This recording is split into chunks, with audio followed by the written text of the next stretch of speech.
Voilà donc une fois de plus, je dis un grand salut à nos amis auditrices, auditeurs de la radio Lamandier Fleury. Merci d'être là.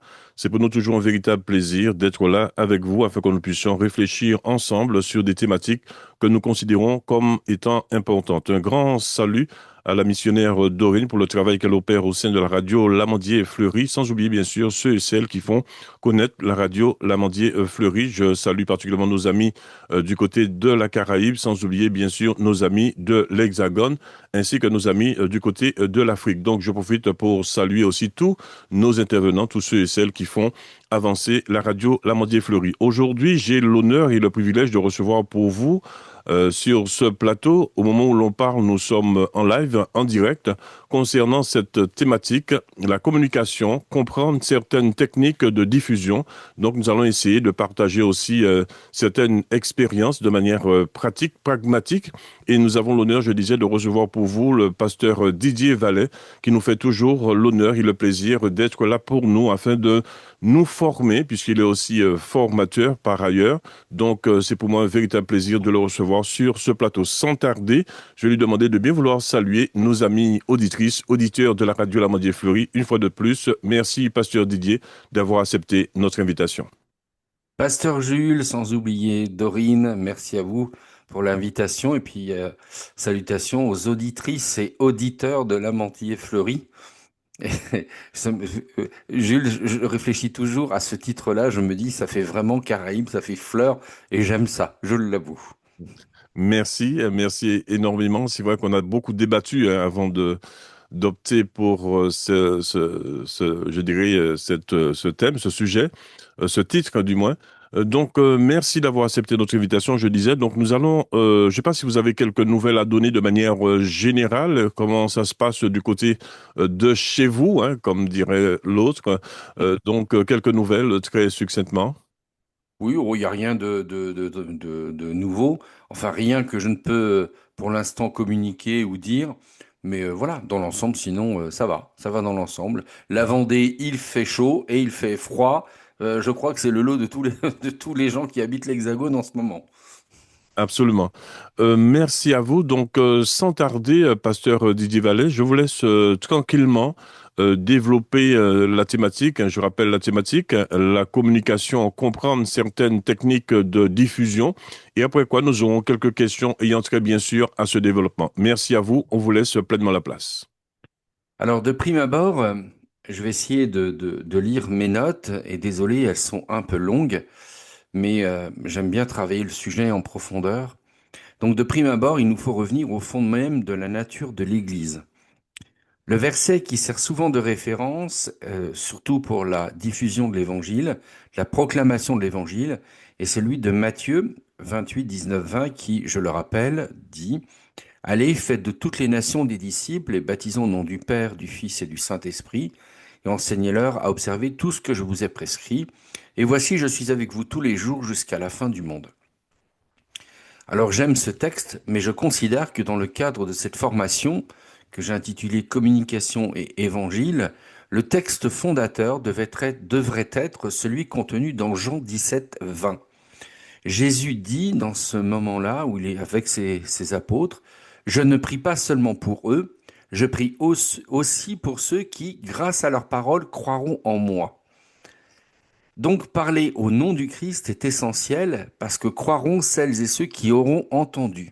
De fait, nous devenons tous porte-parole de Jésus parce que nous relayons la parole reçue.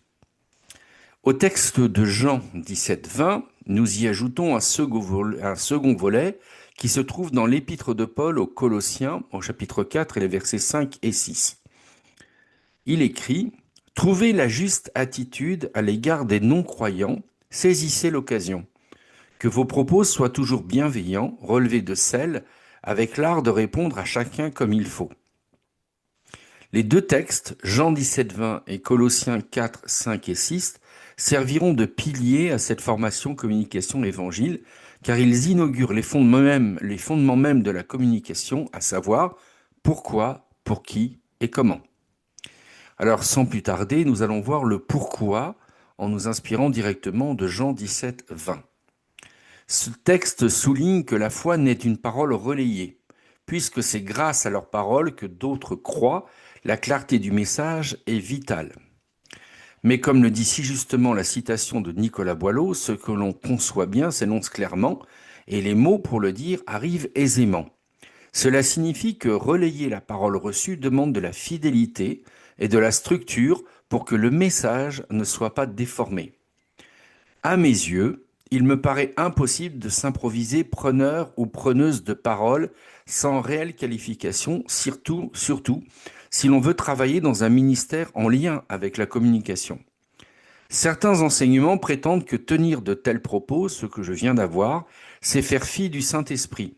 En réalité, c'est tout le contraire.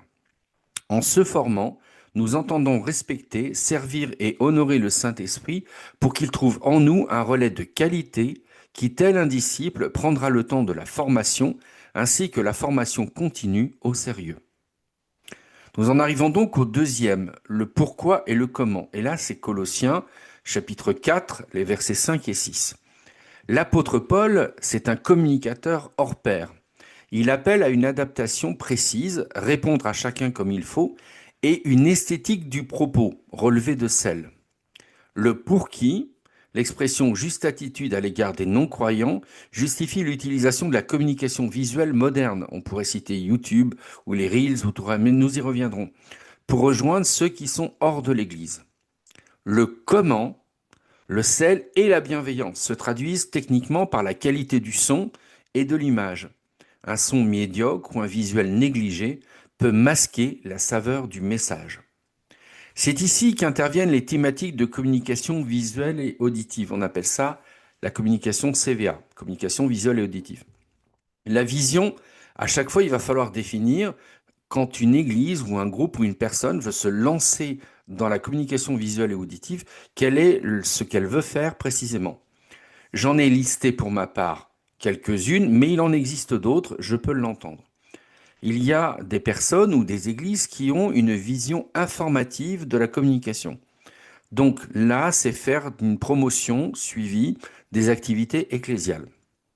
Il y en a d'autres qui ont une vision évangélisatrice.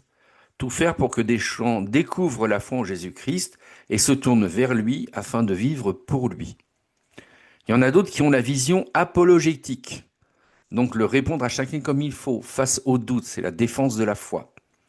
D'autres, ils ont des visions d'édification, la bienveillance pour fortifier les croyants.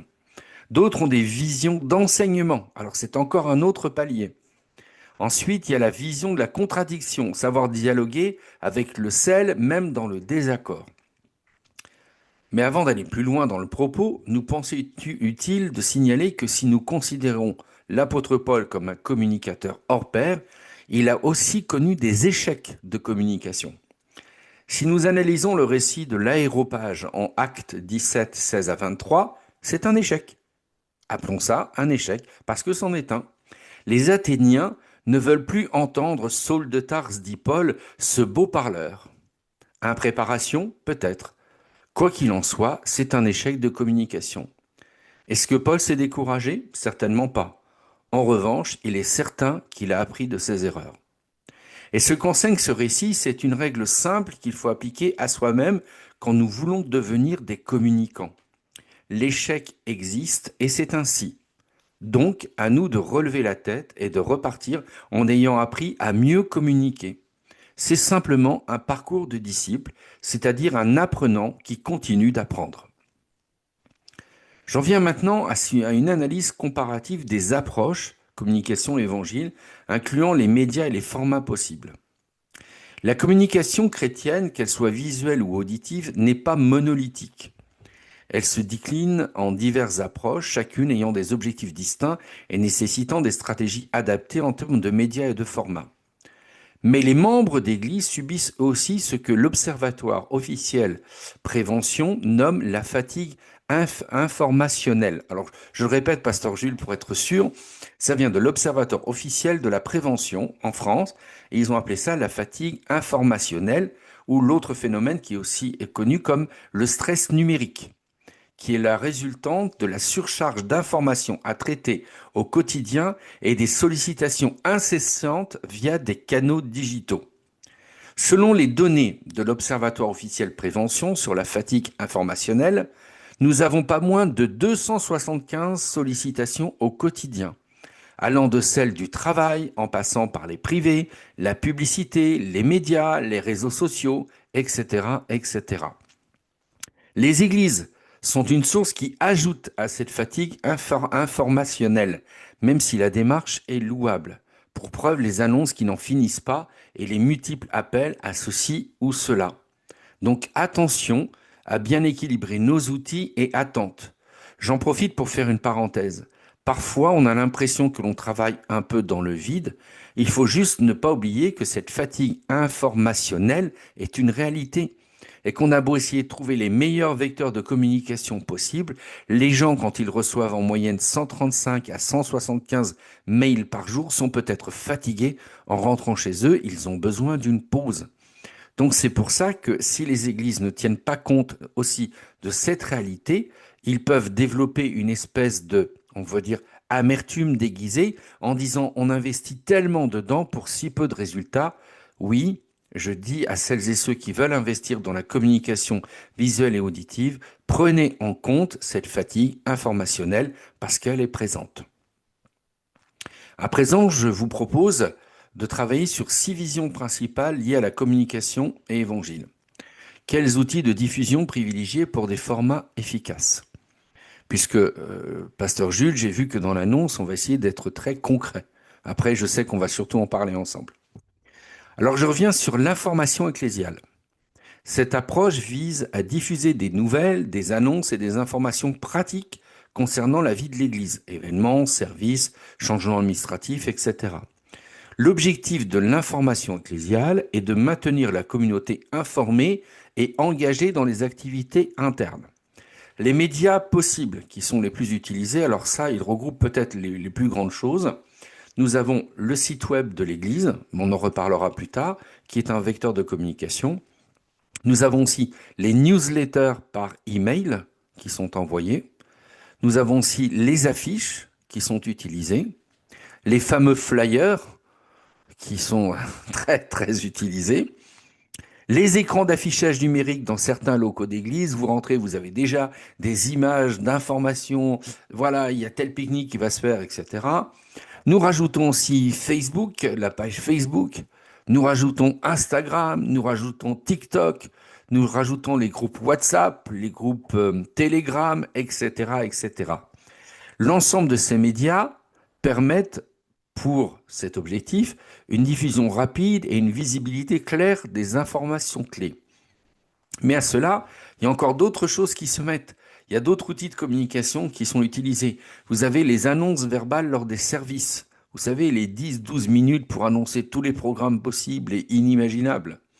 Nous avons aussi les messages vocaux via WhatsApp ou des systèmes d'appel automatisés. On a même maintenant des églises qui envoient des SMS automatisés pour rappeler que tel jour, il y a le service de ceci ou de cela. Puis aussi les bulletins radio d'information, si l'église a une station en ligne, parce que ça existe aussi maintenant, puisque le coût est très modique. Donc si l'audio est efficace pour les rappels et les informations urgentes, attention car trop d'audio tue l'audio.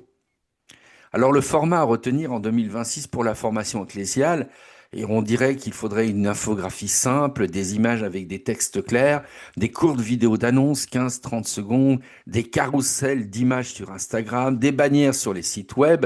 Vous imaginez tout le travail qu'il faut apprendre, c'est impressionnant. Mais tous ces formats sont concis et facilement assimilables, mais ils rajoutent à cette fatigue informationnelle. L'utilisation, par exemple, de Canva en version gratuite ou payante est utile. Toutefois, à tous utiliser les mêmes outils, ce qui paraît unique devient vite général et un peu fade. Et dans les audios, il y a les messages courts et directs, les jingles de radio informatifs, les podcasts que j'ai oubliés aussi, de bulletins d'information hebdomadaires. Même si on veut être bref, clair, et que c'est bien, on assiste assez rapidement parfois à une surchauffe de l'auditeur et de l'auditrice. Ensuite, il y a la vision d'évangélisation, en grand 2. Alors la communication est ici axée sur la clarté du message, du salut, l'appel à la repentance et à la foi. Les médias que l'on utilise aujourd'hui, il y a YouTube, il y a Facebook, Instagram, TikTok, Twitch aussi, et Snapchat. Alors Snapchat, ça va parler à certaines personnes et à d'autres non, mais aussi X. Ces plateformes permettent d'atteindre un large public non chrétien et d'utiliser des témoignages visuels puissants, à condition de savoir comprendre comment fonctionne leur système d'algorithmes pour pouvoir être référencés. Alors pour cela, certaines églises vont jusqu'à payer des publicités ciblées pour que ces plateformes puissent diffuser leurs messages de façon la plus efficace possible. Mais on n'a pas forcément le taux de retour comme on l'espérait. En audio, il y a des radios, des missions dédiées, des spots publicitaires, des podcasts avec des témoignages, d'explications simples de l'évangile, des plateformes de streaming audio. L'audio permet une écoute passive et peut toucher des personnes dans leur quotidien, parce que là, on pense aux voitures, à la travail. Mais il y a aussi dans ce format à retenir en 2026 pour la vision d'évangélisation qu'il faut faire des vidéos de témoignages personnels, courts et longs, des animations peut-être explicatives de l'évangile, peut-être des clips vidéo inspirants, peut-être des reels et des shorts percutants avec un message clair et un appel à l'action. Si ça vous parle, cliquez ici et on vous enverra une Bible, ou cliquez cela et vous recevrez de la part du pasteur de chez nous qui est une star, le dernier CD à la mode de ses meilleures chansons, par exemple. Ça, c'est pour le trait d'humour. Alors oui, on fait des visuels de haute qualité pour capter l'attention, mais n'oublions pas que même là, il y a une concurrence acharnée entre toutes celles et ceux qui veulent se faire entendre. Concernant l'audio, on peut utiliser des témoignages, des messages radio, comme je l'ai dit, des séries de podcasts, mais il y a aussi des interviews de personnes ayant trouvé la foi. Ça, il semblerait que dans les podcasts, c'est quelque chose qui fonctionne bien. Et je vous dirais par exemple que sur Internet, aujourd'hui, vous avez des podcasts avec des gens qui parlent de leur foi alors que ce ne sont pas des animateurs estampillés chrétiens. Vous avez par exemple la chaîne Lueur qui va faire donner la parole à des gens qui vivent des expériences de foi, chrétiennes ou pas, mais c'est très intéressant de voir ce qu'ils reçoivent. Ensuite, en 3, nous avons les visions d'édification. Alors l'édification, à nouveau, je tiens à dire que ça vise à construire, fortifier, encourager, et à encourager les croyantes et croyants dans leur foi. Et elle s'adresse principalement à un public déjà chrétien et qui cherche à approfondir leur relation avec Dieu et aussi leur compréhension des Écritures. Mais c'est avant tout, on va dire, l'approfondissement de la relation avec Dieu qui est dans la vision d'édification. Alors à nouveau, les médias possibles, il y a YouTube, mais là on est dans des enseignements vidéo, on est dans des études bibliques, on est dans des témoignages, dans des prédications, des choses comme ça. Facebook, on est dans des groupes de discussion, peut-être des partages de versets illustrés. Il y a aussi les sites web d'église parce qu'on va mettre des articles de blog, des ressources téléchargeables en PDF. Parce que ça, on oublie les PDF aujourd'hui qui sont partout. Mais il y a aussi des webinaires sur un thème spécifique. Ce soir, nous allons, dira un responsable, nous allons regarder comment Job a pu tenir face à l'épreuve et face à ses amis qui ne l'ont pas encouragé. Webinaire de 2 heures, vous venez participer et d'un coup, sans qu'on sache pourquoi, le thème fait recette et la personne qui pensait avoir 6 personnes se retrouve avec 40. Ça arrive. On appelle ça des webinaires. À nouveau, là, les visuels doivent être de qualité parce qu'un visuel mal construit détruit toujours l'impact recherché. Et au niveau de l'audio, les podcasts, là, sont très importants aussi, parce qu'il y a des séries d'enseignements, de méditation, de lecture biblique. Par exemple, sachez qu'aujourd'hui, beaucoup de pasteurs, dont je fais partie, n'hésitent pas à conseiller aux gens d'écouter la lecture biblique, et non pas forcément de lire. Parce que quand on écoute une lecture biblique avec attention, on relève des détails du texte qui, souvent, ils nous ont échappé aussi. Il y a la radio. Alors, l'Amandier Fleuri, on est dessus, avec des émissions d'enseignement, peut-être aussi d'édification. Il y a des applications audio qui sont dédiées. On pourrait voir des MP3 que les gens vont télécharger sur leur téléphone. Comme ça, ils l'écoutent sans avoir besoin d'Internet. L'audio est souvent idéal pour l'écoute prolongée, la réflexion personnelle. Si vous voulez des sermons enregistrés, des séries de podcasts thématiques, des méditations qui sont orientées, la lecture audio de la Bible, comme je l'ai dit, tout cela est utile. Et là, en termes de visuel, l'enseignement vidéo complet, les études bibliques interactives en direct, ça demande du travail d'infographie. On appelle ça, ça permet d'avoir des graphiques qui fonctionnent bien et ça permet de résumer des concepts aussi qui sont plutôt intéressants. Vous avez les Canadiens, par exemple, qui arrivent à résumer le livre de Job en un quart d'heure grâce à de l'infographie de qualité. Les formats doivent être riches en contenu et permettre une forme d'interaction. Ça va, je vous perds pas, Pasteur Gilles? Non, non, on vous écoute avec beaucoup d'attention. Ensuite, il y a la vision d'enseignement. On est au quatrième, hein. Il J'en ai encore 12 comme ça, non, c'est n'y a pas pas de vrai. souci, on est là. C'est pas vrai. Alors, cette approche est similaire à l'édification, mais se concentre spécifiquement sur la transmission systématique de connaissances bibliques et théologiques. Elle s'adresse à des croyants, croyantes désireux d'une formation plus structurée. Alors là, il y a d'autres médias possibles. Nous avons les plateformes d'e-learning qui peuvent venir en place. Vous avez Teach Easy, par exemple, en France, qui est très populaire. Vous avez toujours YouTube. Vous avez des sites web avec des cours structurés. Vous avez des présentations en PowerPoint ou Keynote qui peuvent vraiment fonctionner. Et là, le visuel est crucial pour les supports. Excusez-moi, le visuel est crucial pour les supports de cours parce que ça permet de mettre des diagrammes, des textes, des schémas. Et là, on utilise les podcasts pour faire de l'éducation, mais on peut aussi mettre des cours audio, des conférences enregistrées, et l'audio permet une révision et une écoute en déplacement. Attention, je le dis, travailler sur l'enseignement exige des cours vidéo structurés en modules, tutoriels, webinaires interactifs, documents PDF avec exercices, cartes qui permettent de visualiser les choses. Les formats doivent faciliter l'apprentissage progressif. Et donc, quand on veut se lancer dans un ministère d'enseignement à distance, ça demande énormément de travail. Si l'on ajoute en audio des séries de leçons, des interviews d'experts, des sessions de questions-réponses, etc., les formats doivent permettre une écoute attentive et une vraie prise de notes. Si après, on met en ligne des examens qui vont se faire sous forme de QCM, c'est encore un autre travail. Mais là, c'est de la formation, mais aussi, ça peut être un ministère à part entière. Nous avons aussi la vision apologétique. L'apologétique vise à défendre la foi chrétienne face aux objections, aux doutes et aux critiques en présentant des arguments rationnels et des preuves. Elle s'adresse à la fois aux croyants en quête de réponse et aux non-croyants que l'on considérera plutôt sceptiques. Alors là, en médias possibles, YouTube, avec des débats, des conférences, des explications visuelles de concepts complexes, etc. J'ai vu dernièrement du moins dans plusieurs chaînes YouTube catholiques, des jeunes qui vont dans la rue en disant je suis catholique, je crois en la résurrection, prouvez-moi que j'ai tort. Ça, c'est de l'apologétique et de la contradiction. Mais il se trouve que beaucoup de ces réponses, je me suis dit, bah, c'est incroyable, parce que beaucoup de chrétiens devraient regarder cette vidéo, parce qu'il apporte énormément de réponses quand on a le souci de témoigner. Il y a aussi les sites web, des articles détaillés, ce qu'on appelle les fact frequently asked questions en anglais. Il y a les médias sociaux pour des réponses concises aux objections courantes via des infographies ou de courtes vidéos. Là encore, attention, si on utilise le podcast, on peut utiliser le débat, l'interview d'apologètes, l'analyse approfondie de radio, sous forme de questions-réponses et discussions. L'audio permet d'explorer des arguments nuancés et de présenter des raisonnements logiques. Le format, toujours le même, vidéo de débat structuré, présentation animée expliquant des concepts philosophiques ou scientifiques liés à la foi, de l'infographie comparative, des articles de blog bien documentés.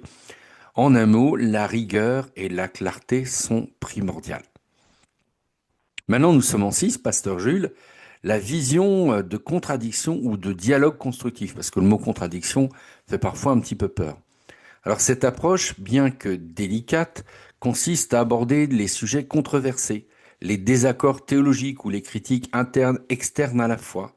L'objectif n'est pas de créer de la discorde, mais de favoriser un dialogue constructif, une compréhension mutuelle et si possible la réconciliation ou la clarification. Alors à nouveau, YouTube, là, c'est un excellent moyen aussi parce qu'on peut voir des tables rondes, des discussions modérées, des analyses de texte. Il y a aussi les plateformes de visioconférence pour des discussions privées ou semi-publiques, des sites web, les articles de fond, la prise de position officielle. Le visuel permet de voir des expressions et de modérer les échanges. C'est ça qui est bien.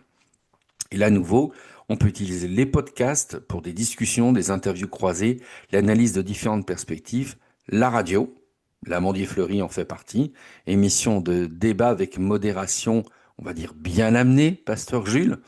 L'audio peut faciliter l'écoute des arguments sans les distractions qui sont visuelles.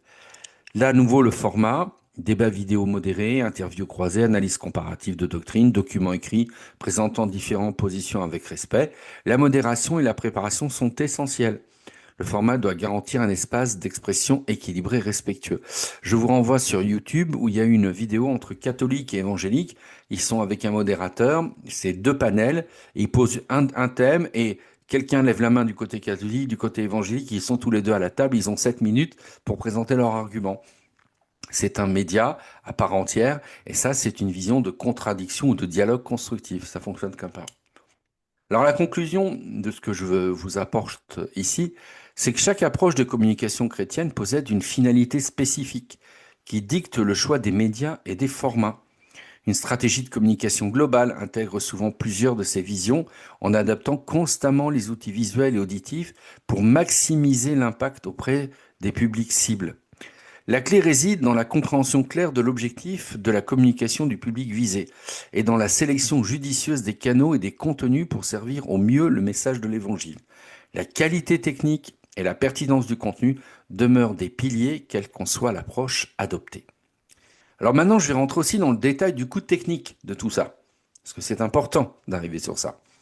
Demain, une église a envie de se lancer dans la communication liée à l'évangile, ou un particulier, une particulière a envie de faire ça. Alors, ce que je vais vous expliquer maintenant, c'est le coût, combien ça revient de se lancer. Je précise aussi que je, alors, je vais mettre entre guillemets les choses. Je vous donne des pistes premières pour démarrer, mais il y a toujours possibilité de s'améliorer. Alors, pour la vidéo, si vous voulez filmer en vidéo, normalement, si vous avez un smartphone qui est pas trop vieux, qui a une caméra de qualité, vous pouvez déjà vous filmer tranquillement. Vous pouvez aussi avoir une caméra dédiée. Donc ça, c'est déjà un investissement. Il faut être sûr de votre affaire. Mais un bon téléphone, ça fonctionne bien. Et donc, quand on veut se filmer pour faire une première vidéo, souvent les gens se filment en direct avec leur caméra selfie. Alors qu'en réalité, c'est au dos du téléphone que se trouve la meilleure caméra. Il faut filmer à partir du dos du téléphone portable, du smartphone. Et n'oubliez pas une chose, c'est que souvent, vous avez une limite de temps. Quand vous enregistrez une vidéo de qualité, elle va prendre beaucoup de place sur votre appareil. Donc, si vous avez un appareil qui a une capacité de mémoire faible, vous allez enregistrer 1, 2, 3, 4 minutes maximum, mais ça va se couper après parce que vous n'aurez plus d'espace de stockage. N'oubliez jamais ça. Ensuite, donc là, je ne peux pas mettre de prix parce que si vous avez le dernier iPhone à la mode, vous avez payé 1490 euros. Mais si vous prenez un téléphone à 300, 400 euros, il peut aussi très bien faire l'affaire pour démarrer. Et vous savez, dans la structure même de la communication, la vidéo n'est pas la chose principale. La chose principale, c'est la qualité du son. On pourra accepter que vous ayez une qualité de caméra qui n'est pas très élevée. On appelle ça faire du bruit précisément, avoir un peu de grain ou autre, mais il vous faut un son de qualité, toujours. Si vous prenez avec votre smartphone directement, vous allez avoir un son qui va prendre toute la pièce, résonner dans toute la pièce. Donc pour ce faire, il faut investir dans un micro lavalier, ça s'appelle comme ça, ce qu'on appelle un peu les micro-cravates, qui est un micro lavalier. Un filaire, ça débute aux environs de 25 euros. Vous le connectez en USB sur votre téléphone, vous vérifiez que vous pouvez le filmer avec. Et si ça ne fonctionne pas, vous pouvez changer aussi de logiciel de gestion de caméra de votre téléphone. Et en mettant le micro lavalier, vous le mettez comme un micro-cravate et vous aurez un son de qualité. Donc ça, vous avez un investissement, allez, ça débute à 25 euros. Et ensuite, il vous faut de la bonne lumière. Et là, une des choses que vous pouvez faire, c'est prendre un halo de lumière, ce qu'on appelle un halo LED, un cercle. Au milieu, vous mettez votre téléphone et ça éclaire votre visage. Et ça débute aussi aux environs de 25 euros. Alors, je me suis repéré sur des prix un peu de grands distributeurs en France, comme Cdiscount ou autres, ou Amazon ou autres. Je suis pas allé sur les sites chinois, hein, Pasteur Jules, je vous le dis sincèrement, parce que je vais pas conseiller des choses qui ne vont pas être garanties. Donc, vous voyez, entre un smartphone, les lumières avec un panneau LED type anneau, et puis un son avec un micro lavalier, on n'est qu'à 50 euros d'investissement. Alors, bien sûr, on a déjà son téléphone, je précise, hein. Et ensuite, il vous faut un logiciel de montage. En logiciel de montage, vous en avez du plus simple au plus complexe. Mais aujourd'hui, si vous utilisez CapCut, par exemple, qui est gratuit, ou DaVinci Resolve, ou iMovie si vous êtes sur Mac, ce sont des logiciels de montage gratuits.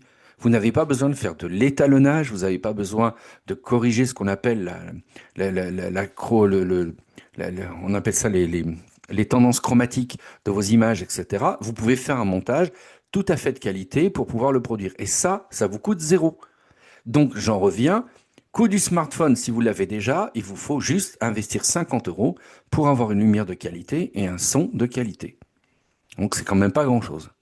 Pour la création du visuel, ben, vous pouvez aussi créer un compte gratuit ou payant sur Canva. Canva a racheté une boîte qui s'appelle Affinity, qui est une boîte qui va concurrencer les plus grosses sociétés aujourd'hui. Et Affinity permet, si vous avez une petite connaissance en ce qu'on appelle les logiciels de publication assistée, PAO, d'utiliser cela et ça vous permet d'avoir des visuels de qualité. Mais n'oubliez jamais une chose, tout cela, ça demande beaucoup de temps, hein, on est d'accord. Mais en logiciel de PAO gratuit, vous avez par exemple Scribus, qui est un logiciel de PAO, donc ça vous permet de faire des documents de qualité. Vous avez Microsoft Publisher, vous avez Adobe je sais plus quoi qui est aussi dessus. Donc ça, c'est zéro. Vous n'avez rien à payer. Pour la diffusion, si vous voulez ouvrir un compte YouTube, Facebook, Instagram, TikTok, WhatsApp, X, c'est gratuit. Vous n'avez rien à payer. Donc là, vous pouvez mettre dessus aussi. Par contre, si vous voulez faire la promotion sur ces réseaux-là, vous allez payer de la publicité. Donc là, la publicité, ça peut vite devenir un gouffre incroyable. Mais vous pouvez ouvrir gratuitement un compte YouTube et mettre dessus vos vidéos. Vous ne pourrez pas monétiser votre vidéo sur YouTube avant d'avoir des centaines, voire des milliers d'abonnés. Parce qu'ils ont fait un petit peu de tri dans tout ça. Donc ça, c'est une bonne chose. Ensuite, vous avez aussi, pour les sites web, vous avez par exemple Google Sites aujourd'hui qui a été mis à jour et qui peut totalement fonctionner pour un site web gratuit. Vous pouvez même y mettre le nom de domaine. Ça veut dire, par exemple, la radio lamontierfleury.fr, .com, .net, .org, tout ce que vous voulez. Et même Google s'engage à ne pas diffuser de publicité si vous le paramétrez. Et ça, c'est gratuit. Vous ne le payez pas. Donc aujourd'hui, il y a pas mal de choses qui sont gratuites. Et par rapport à Google aujourd'hui, vous avez aussi en termes d'IA, vous avez l'utilisation, si vous avez un compte Google avec Gmail, vous avez Gemini qui est gratuit si vous voulez utiliser l'IA. Ce n'est pas payant. Mais si vous voulez utiliser ChatGPT ou Claude ou une autre, sachez qu'aujourd'hui, vous avez ce qu'on appelle des tokens qui sont gratuits. Vous pourrez envoyer 5-6 requêtes, mais vous pouvez le faire. Ça fonctionne. Ensuite, si vous avez besoin d'une liste de diffusion pour envoyer des mails ou des PDF en retour de quelque chose, vous avez aujourd'hui des solutions gratuites. Vous en avez une qui s'appelle Brevo. Vous avez aussi Mailchimp qui est très connu aujourd'hui. Donc, ce qui veut dire, alors je vais arrêter là parce que moi je pourrais rentrer dans des grands détails sur le reste, mais en gros, ce qui veut dire, Pasteur Jules, c'est qu'aujourd'hui, quelqu'un qui veut démarrer avec un budget de 50 euros, je tiens vraiment à le dire, cette personne-là peut commencer à faire quelque chose.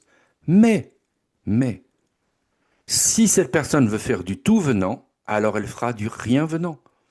Il faut au bout d'un moment savoir si elle veut faire de l'information, de l'évangélisation, si elle veut faire de l'apologétique, de l'enseignement, de la contradiction, parce que dépendant de ce qu'elle va faire, ça va complètement changer sa ligne éditoriale. Et c'est ça qui est le vrai travail. Alors ensuite, en devenant un petit peu plus, on va dire, mature dans cette démarche-là, on peut acheter d'autres outils qui vont permettre de progresser. Mais pour démarrer, un bon smartphone, un bon halo de lumière et un bon micro, tout le reste c'est du temps pour ouvrir des cours gratuits et apprendre à le faire, et vous pouvez démarrer. Donc je pense qu'aujourd'hui, il y a des possibilités qui sont énormes. Pasteur Jules, je vous remercie. Je sais qu'on va avoir un temps de discussion. Je veux saluer François qui m'écoute et ma sœur aussi qui m'écoute depuis Paris. Merci une fois de plus, hein, pasteur Vallet Didier, pour cette intervention très riche. Hein. Donc, je crois qu'aujourd'hui, on peut se lancer, je dirais très facilement, mais comme vous dites, il faut aller de progrès en progrès. Donc, j'ai plusieurs questions ayant trait, bien sûr, à cette thématique. Je rappelle la thématique, la communication, comprendre, bien sûr, certaines techniques de diffusion. Ma première question est la suivante. Pourquoi justement la communication est-elle devenue un enjeu majeur dans l'annonce de l'Évangile? aujourd'hui, et notamment, vous avez fait référence à Matthieu 28, 19 à 20. Parce qu'aujourd'hui, comme je l'ai dit précédemment, suite à l'observatoire aujourd'hui dont j'avais parlé, les gens sont sursollicités. Et donc, automatiquement, le cerveau se met en off parce qu'au bout d'un moment, il peut plus tout écouter. Nous sommes à 275 sollicitations au quotidien.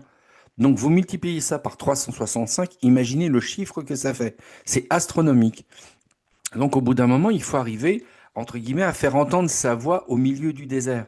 Et c'est ça qui est très compliqué. Donc, si on veut faire entendre sa voix au milieu du désert, ben, il faut faire comme Jean le Baptiste. Il ne faut pas hésiter à crier plus fort que les autres. Rapidement, pour en faire un petit calcul, si vous prenez le chiffre là de l'Observatoire officiel de prévention, 275 sollicitations au quotidien, ça vous fait 100 375 sollicitations à l'année. Ah oui, c'est énorme. Donc voilà pourquoi on est obligé de travailler sur des outils de communication qui sont développés. Par exemple, mon ami François qui écoute là, il a développé tout un système pour faire des vidéos en direct, etc. Il a investi, il sait que ça lui prendra du temps, mais voilà, donc il a un public maintenant qui est fidèle, puis la rediffusion est bien, donc ça fait partie de ça. Mais il faut jamais oublier que, voilà, nous sommes à plus de 100 000 sollicitations annuelles. Mm. Et Donc, ça ne va faire que croître. justement, est-ce que pour vous, il y a un danger d'être dans une posture concurrentielle? Parce que la manière dont vous avez parlé, ça sous-entend qu'il y a beaucoup d'appelés, mais très peu d'élus. Est-ce qu'on doit être complémentaire ou être vraiment dans une forme de concurrence? Votre question, on est obligé de la déstructurer. Mhm. Nous sommes en concurrence avec tous les autres organismes philanthropiques, commerciaux, qui veulent votre attention. Même ce que vous recevez dans votre boîte aux lettres, qui vous présente le dernier produit à la mode chez Super U, chez Leclerc, chez Lidl, tout ce que vous voulez, c'est déjà quelque chose qui va prendre de l'attention. Faut jamais oublier ça. Donc on est tellement surchargé d'intention il faut, donc on est dans une forme de concurrence. Alors là, après vient la deuxième question. Est-ce qu'on peut s'associer au lieu de se dissocier en tant qu'organisme chrétien? Tout dépend quel est l'objectif. Par exemple, l'Amandier Fleuri, je pense que vous avez choisi non pas être dans l'information ecclésiale, même si de temps en temps vous la relayez, mais il me semble que vous êtes avant tout dans une démarche d'édification et d'enseignement. Donc, à partir de ce moment-là, vous ne dites pas que vous allez faire non plus de l'évangélisation, mais vous allez relayer l'évangélisation. Mais comme vous avez décidé de sectoriser votre démarche, au moins vous ne vous perdez pas. Mais si demain vous voulez faire une radio d'évangélisation, il en existe déjà d'autres. Donc, est-ce qu'il faut créer quelque chose de concurrent ou est-ce qu'il faut mutualiser les forces? Là, comme dit, il y a des questions d'ego aussi derrière. Parce que vous savez, dans le monde protestant évangélique au sens large, quand on n'est pas content avec le frère ou la sœur, on fait sa propre église, hein. Donc c'est ça qui est compliqué. Absolument. Autre question, quelles sont pour vous les principales erreurs de communication que les ministères aux radios chrétiennes doivent éviter? Alors, désolé, moi je vais parler un petit peu de ce que j'essaie, parce que à une époque, quand j'avais un mode de communication, la première chose que j'expliquais aux gens, c'est plus vous êtes court, plus vous êtes percutant. Peut-être que le drame Ce que vous aujourd'hui dans... appelez capsule, c'est ça? Oui, c'est ça. C'est-à-dire qu'aujourd'hui, on sait que la capacité d'un humain à écouter, au-delà de 12 minutes, c'est déjà un problème. Et donc, en gros, on sait que toutes les X minutes, je n'ai plus le chiffre en tête, mais je crois que c'est toutes les 4 minutes, l'être humain va décrocher un moment ou un autre. Pourquoi? Parce que son cerveau a besoin d'encaisser. Et nous, on fait des choses qui durent 1 heure, 2 heures, 3 heures, sans oublier que, bah, au bout d'un moment, les gens ne peuvent plus entendre. Donc, la première des choses, on devrait apprendre à dire qu'est-ce que l'on veut expressément dire, expliquer. Est-ce que les gens le comprennent bien? Donc, à chaque fois, on devrait découper, si par exemple nous faisons 1 heure d'émission, il faudra arriver à le découper en sessions de 12 minutes en disant 12 minutes c'est ça, 12 minutes c'est ça. Et vous dire, vous qui avez une formation de radio, souvent on fait des pauses musicales pour pouvoir permettre aux auditeurs de continuer à entendre. C'est pour ça que quand vous écoutez une matinale, c'est toujours interrompu, des choses comme ça. Parce que c'est des études sur ce qu'on appelle la capacité d'intention, d'attention. C'est ça. C'est de l'attention et pas de l'intention. Autre question, comment justement adapter le message biblique sans altérer le contenu de l'évangile face justement aux nouvelles technologies, c'est-à-dire la radio, YouTube, réseaux sociaux? Est-ce qu'il y a un danger d'altérer le message? À mon sens, je ne le crois pas. Mhm. Je ne le crois pas. Par contre, que des gens qu'on n'avait pas imaginé se réveillent et aient plus d'impact que nous, oui, ça peut arriver. Je prends un exemple, les influenceurs catholiques aujourd'hui qui sont surprenants parce qu'ils touchent énormément de monde. Donc j'en ai deux, trois en tête comme ça, et on se dit, tiens, c'est quand même assez impressionnant. Et parfois, nous, on croit qu'on a la vérité infuse, mais il y a des gens qui sont plus doués que nous avec ça. Il ne s'agit pas du fond, il s'agit uniquement de la forme. Parce que si quelqu'un renomme le péché pas péché, ça pose un problème. C'est ça. Donc non, c'est une question, c'est la forme qui va changer. Et vous savez, l'un dans l'autre, euh, l'Église, elle évolue avec son temps. Regardez, si vous prenez une traduction, vous prenez la Bible d'Olivetan, une des premières Bibles en français, Absolument. Mhm. vous avez dedans des subjonctifs, vous avez des choses comme ça des passés composés, des trucs. Mais aujourd'hui, personne ne lirait ça. Et même les S sont encore des F, comme autrefois. Mais on a fait évoluer les choses. Est-ce on a perverti le message? Non, c'est toujours le même. Donc c'est exactement la même chose. On peut faire évoluer la capacité de communiquer et d'expliquer, mais c'est pas pour ça qu'on va en perdre le fond. Vous qui avez une certaine expérience, donc, quelles techniques de diffusion permettent aujourd'hui de toucher efficacement différents publics, notamment cette notion d'efficacité? Est-ce qu'on doit être dans cette perspective d'efficacité? Irrémédiablement, l'être humain a besoin de quantifier. Si on ne quantifie pas, ça ne fonctionne pas. Regardez, même quand on a des années de mariage, on est heureux de dire qu'on a 20 ans de mariage. On est obligé de quantifier. Quand on a deux enfants qui grandissent bien, on est obligé de dire, ah bah ils sont ados mais ils grandissent bien, etc. On est obligé de quantifier. L'être humain a ce besoin viscéral de quantifier. Mais là, l'erreur, ce serait de se dire, est-ce qu'on a besoin d'une audience pléthorique pour exister? C'est ça la C'est la véritable question. chose. Absolument. Alors, euh, Un exemple concret, si vous faites des capsules, pas vous, mais de manière générale, et qu'il n'y a pas beaucoup je dirais, d'auditeurs ou d'écoute ou de followers, comme ils disent, est-ce que, il risque pas d'avoir une forme de découragement ou, en dépit de cela, on doit persévérer ou pas? tout dépend le média sur lequel vous allez travailler. Mm. Si par exemple vous faites que des reels, qu'on appelle ça, sur Facebook ou sur Instagram, le message va partir de lui-même. Ou quand, Pasteur Jules, vous-même, vous postez l'actualité sur WhatsApp, Mm. le message va partir de lui-même. Donc si vous avez peu d'écoute, vous en avez peu. Par contre, si vous enregistrez une vidéo sur YouTube, ce qui est intéressant, c'est que cette vidéo, dans 2 ans, elle peut ressortir parce qu'elle va correspondre à l'ère du temps. Mm. Donc, on ne peut pas quantifier de la même manière. Moi, j'ai une vidéo sur YouTube qui a plus de 9000 vues Mm. uniquement, mais elle est là depuis des années. Elle fait son tour. Les deux vidéos les plus vues, c'est une sur l'amitié et l'autre sur est-ce qu'un pasteur peut devenir un gourou. Oui, C'est absolument. assez, J'ai vu assez, on la est d'accord. vidéo concernant Et- l'amitié, C'est effectivement. ça. Effectivement, et je n'aurais jamais cru que ça aurait été la vidéo la plus vue. Mais pour vous, est-ce un hasard ou est-ce que vous avez répondu à un besoin spécifique au bon moment, au bon endroit, ou pas du tout? La bonne nouvelle, c'est que la Bible, on a tous ça dans notre euh, salle à manger, bureau, tout ce que vous voulez, chambre. Mais un verset à un moment T va vous parler, à un autre moment, il va pas vous parler. Mhm. Faut peut-être juste accepter que le temps ne nous appartient pas. Et puis, il y a des fois, une parole va faire écho, et puis un autre moment ne va plus faire écho en nous, parce que c'est un autre moment de vie, tout simplement. Donc, les médias, surtout quand on utilise YouTube, par exemple, ou des sites web d'église, où on met plein d'articles, etc., c'est un moment, un article qui va plaire à une personne. Faut accepter simplement de semer sans récolter dans l'immédiateté. Mais Donc, on a quand même besoin de dans, récolter dans- un moment. dans ce cas, il faut être dans le long terme, alors, c'est ça? Alors oui, il y a des médias qui s'inscrivent dans le long terme. YouTube, c'est à la fois du court terme et du long terme. Vous prenez les webinaires, ça peut être du court terme comme du long terme, si vous permettez aux gens d'accéder à l'enregistrement. Des documents PDF, ça peut être du court terme comme du long terme, si vous diffusez. Un livre, c'est pareil, du court terme comme du long terme. L'actualité Facebook, c'est de l'actualité. Une actualité remplacée par une autre actualité. En elle-même, l'essence même de la proposition commerciale, c'est que l'actualité va passer. Mhm. Est-ce qu'on doit être omnubilé, je dirais, par le nombre de vues? Est-ce que si ça fait partie du jeu, entre guillemets?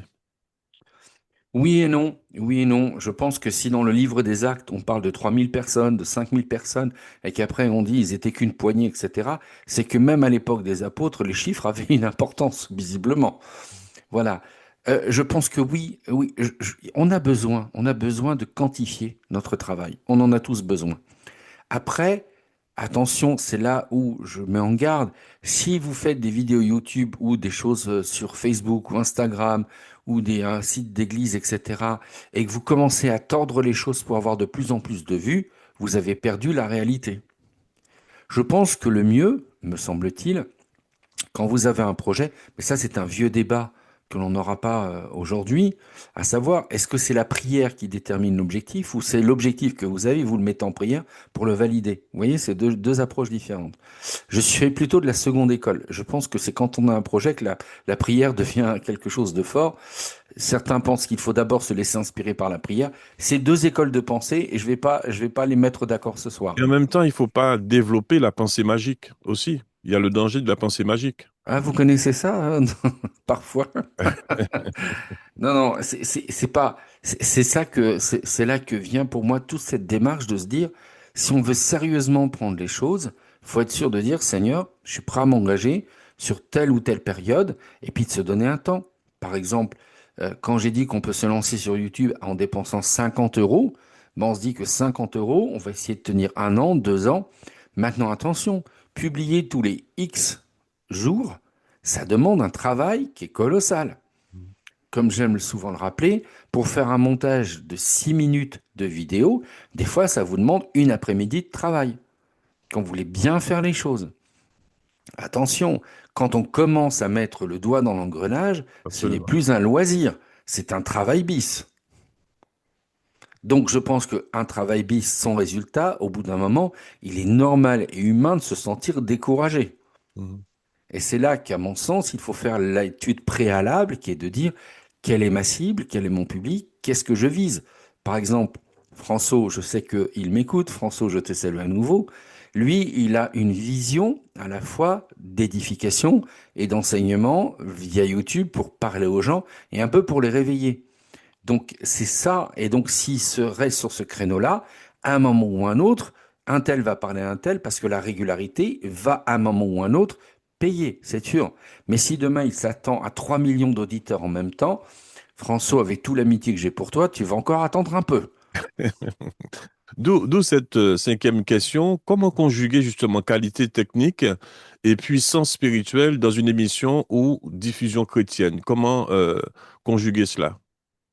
Je ne suis pas sûr de... Pouvez-vous la développer autrement la question? Je suis pas sûr de pouvoir y répondre Oui, en je l'état. disais, comment conjuguer la qualité technique et la puissance spirituelle? C'est-à-dire comment ne pas être trop dans la recherche de la qualité technique, parce que souvent on peut aussi se laisser piéger parce qu'on veut de belles images, on veut vraiment mettre l'accent sur la qualité et en oubliant le fond, qui est finalement le message, puisque le média, quel que soit le média, c'est un moyen, une fin en soi.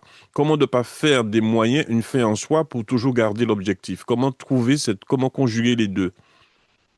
Alors, je pense que vous avez déjà la réponse dans la question. Mhm. En gros, à partir du moment où moi j'ai fait une première proposition à 50 euros d'investissement. 50 euros Oui, mais d'investissement, aujourd'hui, objectivement, est-ce qu'avec 50 euros, vu le marché, l'état du marché actuel, est-ce qu'on peut être crédible?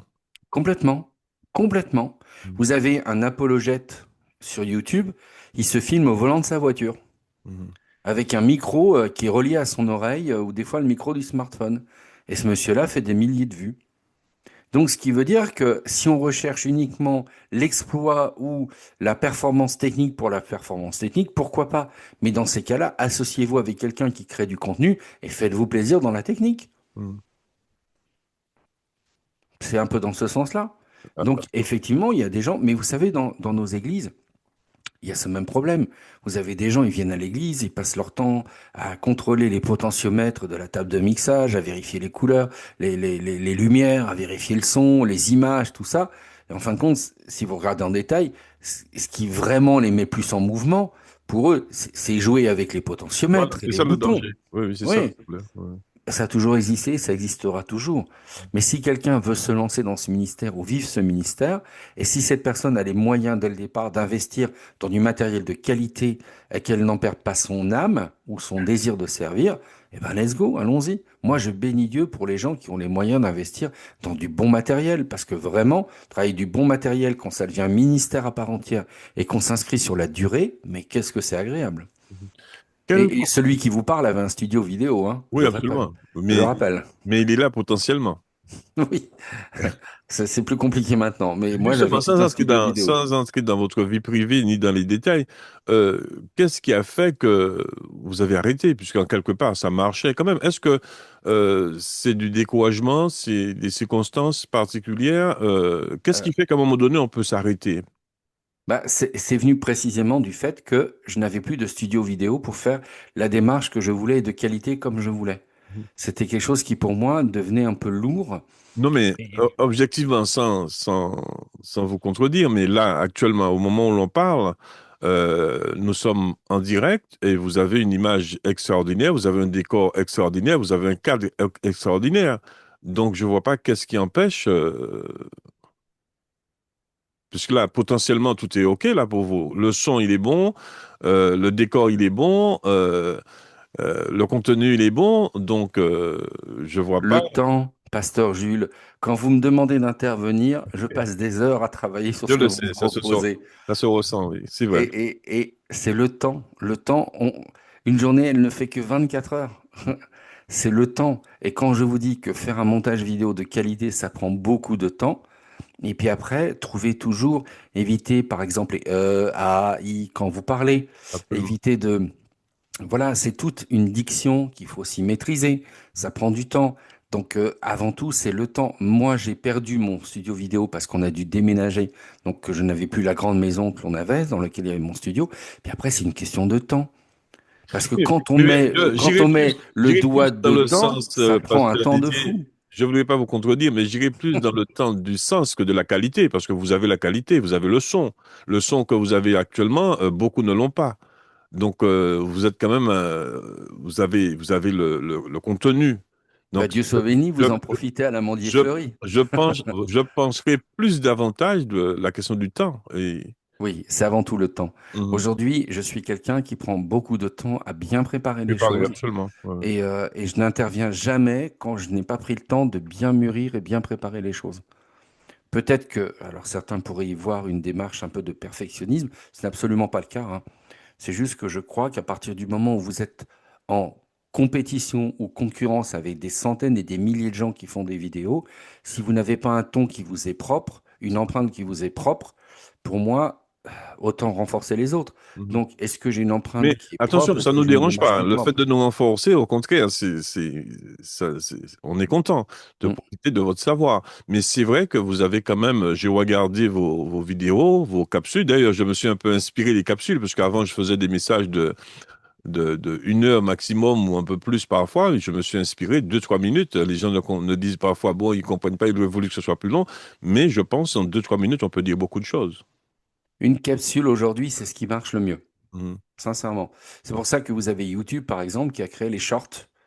Et en fin de compte, quand vous faites une vidéo, par exemple, ce soir, on fait une vidéo qui va durer, on va dire 1 heure ou 1 heure et demie, ben, vous allez extraire une petite partie qui va durer 1 minute 30 parce qu'elle vous plaît bien.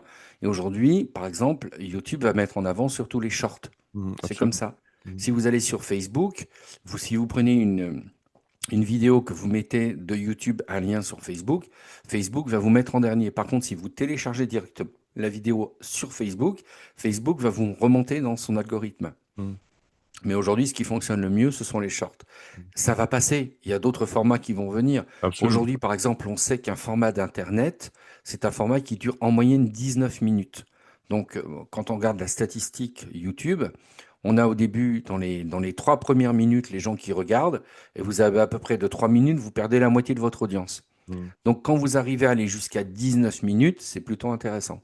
Ça veut dire que vous avez une audience qui a pris l'intention de vous suivre. Mhm. Mais là, il faut que vous ayez un sujet qui le permet. Si vous prenez une chaîne d'histoire, par exemple, c'est très intéressant. Une chaîne d'histoire, elle peut faire une vidéo d'1 heure 30, 1 heure 50, ou une chaîne de débat. mais c'est déjà un public d'initiés qui va vous suivre. Mais Absolument. pour pouvoir faire leur promotion, ils vont faire tout un tas de shorts pour se faire connaître. Mhm. Absolument. Donc, il y a la pub derrière.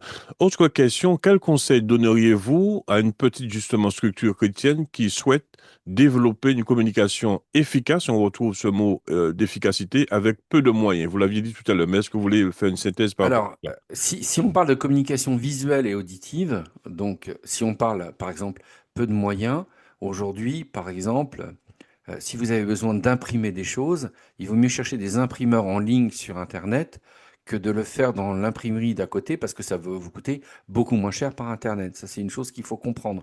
Aujourd'hui, vous pouvez avoir des fournisseurs. Moi, j'ai des fournisseurs, je trouve des flyers, 1000 flyers pour 19 euros en A6. Vous voyez, des choses comme ça. Donc, il faut un peu chercher, il faut un peu mutualiser les choses. Ensuite, en termes de présentation, attention, aujourd'hui, par exemple, il y a un format que je vois passer un peu partout avec des colonnes, un bas de page, etc. Je vois beaucoup d'églises qui font ça, mais toutes d'un coup, elles adoptent le même format. Donc, résultat, trop de format tue le format. C'est toujours pareil. Donc, c'est là où il faut être très méfiant à chaque fois. Le mieux, dans un premier temps, c'est de définir quelle va être votre charte graphique. Quelles sont les couleurs qui vont être le plus importantes. Par exemple, prenons l'amandier fleuri. Ça vous va? Absolument. Donc là, par exemple, Pasteur Jules, vous avez devant moi, vous êtes filmé aussi, vous avez RAF, comme ça, Radio Amantier Fleuri.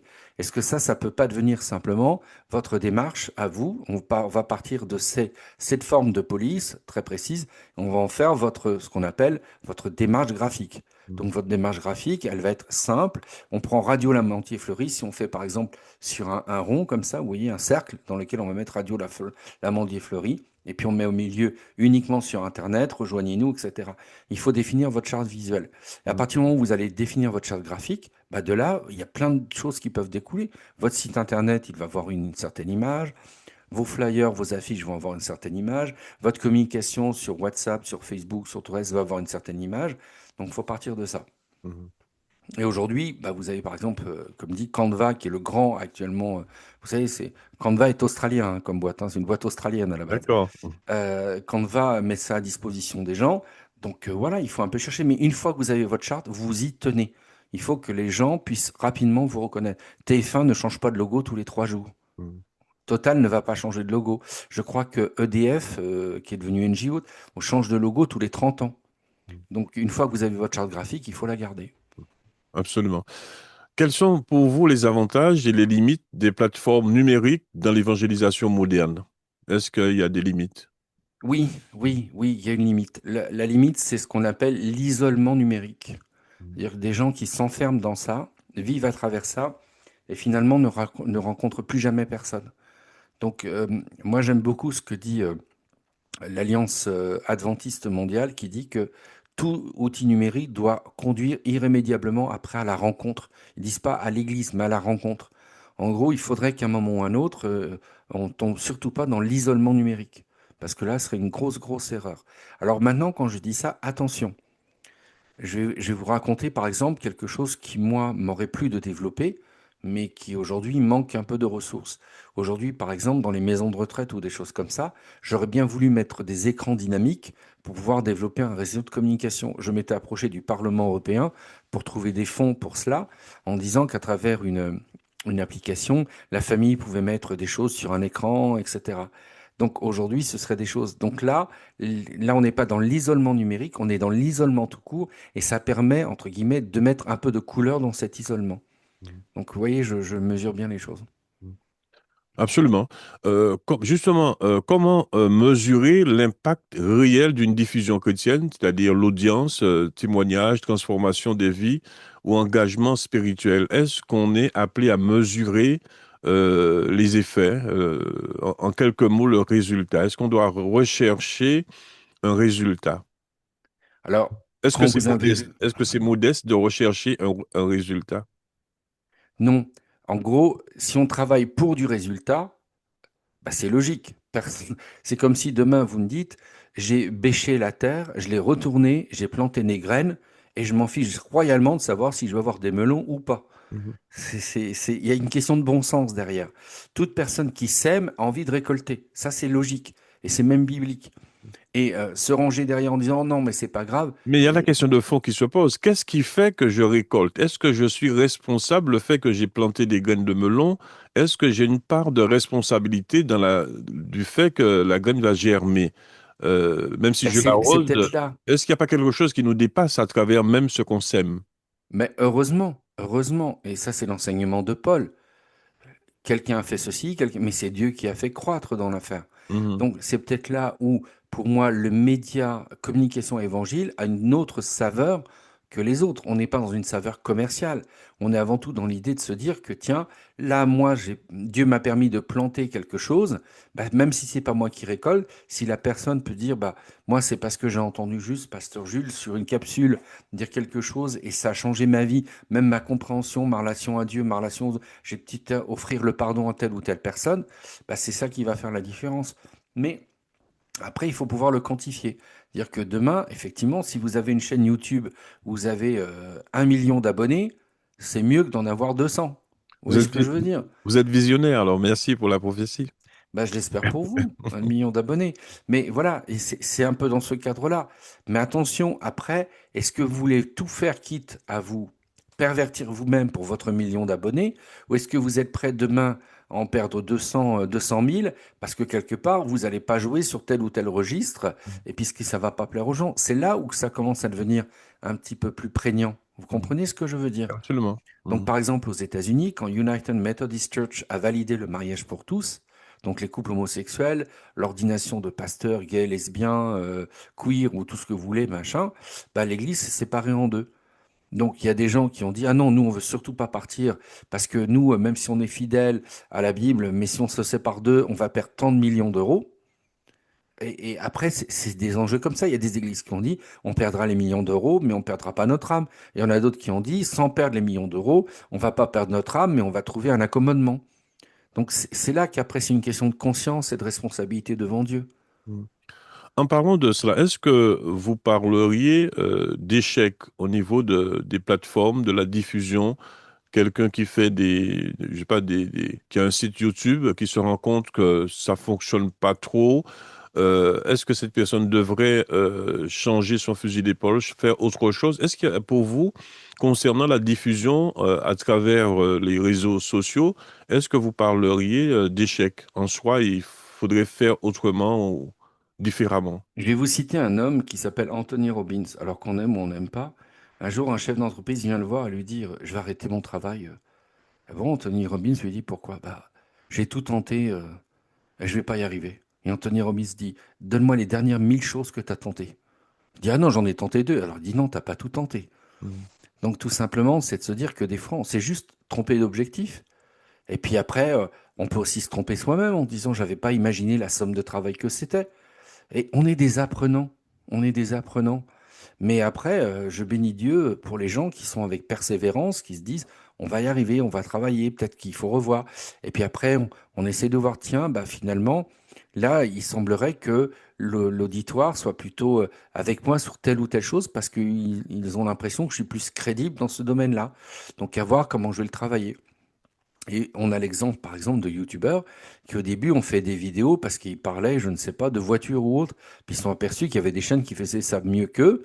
Puis ça les intéressait pas les gens. Et puis il y en a un qui a dit juste, bah tiens, moi je vais me spécialiser dans comment on répare soi-même les voitures. Donc au lieu de faire des essais voitures, il est allé sur des petites réparations. Donc changer une ampoule, c'est tout bête, hein. Puis après faire la vidange, peut-être changer le plafonnier de sa voiture, etc. Puis il s'est aperçu bah, que là les gens le suivaient. Donc il s'est dit, bah, finalement, c'est pas que mon idée d'être sur YouTube était mauvaise, c'est que le créneau que j'ai voulu prendre n'était pas le bon et je ne l'incarnais pas. Donc l'idée, c'est d'incarner ce que l'on veut faire. Mhm. Pour vous, est-ce Oula, pour que moi, il y a beaucoup de choses pour moi là. oui, peut-être avant-dernière question. Pour vous, par exemple, quelqu'un qui fait un minimum sur YouTube, pour vous, qu'est-ce qui fait que vous diriez que ça marche ou ça ne marche pas au niveau de nombre de vues? Est-ce que Alors, on appelle ça précisément quand la personne jouit de ce qu'on appelle le marketing viral, c'est-à-dire le bouche à oreille aujourd'hui, c'est que visiblement vous touchez une corde sensible chez pas mal de gens. Mais aujourd'hui, vous avez par exemple des églises qui, dans la retransmission de leur culte, font plus d'audience que des gens présents au culte. Mhm. parce que les gens les regardent aux quatre coins du monde. En fin de compte, ils ne font rien d'autre que rediffuser leur culte, c'est tout ce qu'ils font.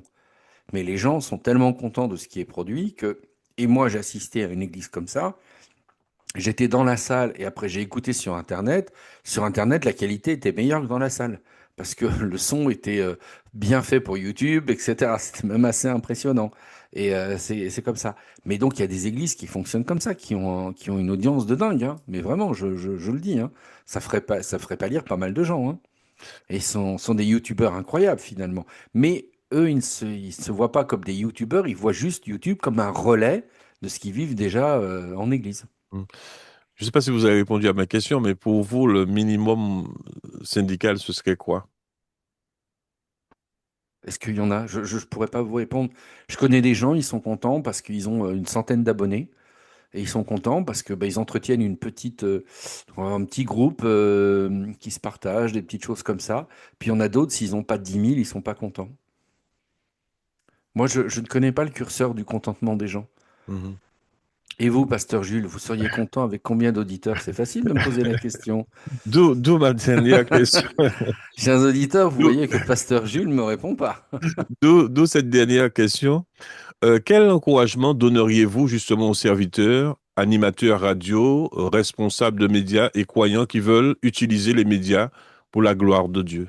Vous qui avez une certaine Arrêtez d'avoir expérience. peur. Hmm. Arrêtez d'avoir peur. Vous savez, alors moi je ne crois pas du tout en l'évangile de la prospérité, mais je pense que les chrétiens devraient être les plus grands entrepreneurs du monde. Mais vraiment, vraiment. Et à côté de ça, on est tellement dans la peur de se tromper, la peur de mal faire, puis la peur du regard des autres, hein, qu'on est Absolument. un peu comme timoré, etc.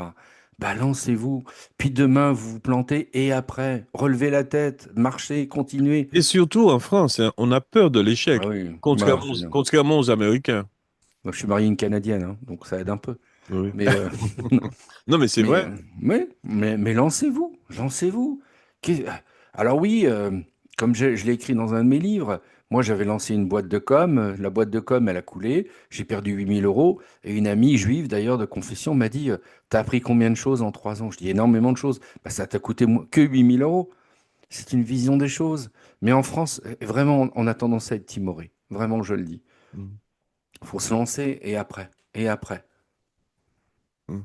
Est-ce qu'il y a voilà. Une fois de plus, un grand merci à vous, hein, pasteur Didier, pour ce sujet extrêmement actuel, hein. Donc, c'est un sujet très important, un sujet d'encouragement. Je rappelle la thématique, la communication, comprendre certaines techniques de diffusion. Donc, nous avons partagé un peu, je dirais, nos expériences, hein, surtout le pasteur Didier qui a une certaine expérience à ce niveau-là. En guise de conclusion, qu'est-ce que vous souhaiteriez que nos amis auditrices, auditeurs puissent retenir, pasteur Didier, à travers cette thématique, de manière globale? Si vous vous lancez dans un périple de communication et de communicants, bah faites-le avec joie. Et si vous ne le faites pas, encouragez celles et ceux qui osent. Au lieu de leur sabrer, au lieu de leur couper l'herbe sous le pied, encouragez-les. Puis de temps en temps, un petit jeune qui va venir vous voir, bah, si vous pouvez lui financer son micro à 25 euros, il en sera content. Voilà. Et vous aurez fait une bonne chose. On n'est pas tous appelés à communiquer par Internet, on n'est pas tous appelés à faire de la grande communication, mais on est tous appelés à s'encourager les uns les autres. Merci à vous, pasteur Didier, pour ce moment que nous avons passé ensemble. Et je suis convaincu que nous allons y revenir, parce que je pense que j'aurais aimé développer avec vous cette thématique, c'est-à-dire comment mutualiser justement nos forces, hein, comment mutualiser notre savoir-faire, notre savoir-être, hein. C'est pas toujours facile de mutualiser nos connaissances, hein, mais je pense que cela est possible. Merci à vous et je vous dis à très bientôt pour bien sûr une nouvelle vidéo. Le mot de la fin? Bah, le mot de la fin, voilà, je ne prie pas pour eux, mais je prie pour ceux qui croiront grâce à leurs paroles. Alors que vos propos soient toujours bienveillants, relevés de sel, avec l'art de répondre à chacun comme il faut. Merci à vous.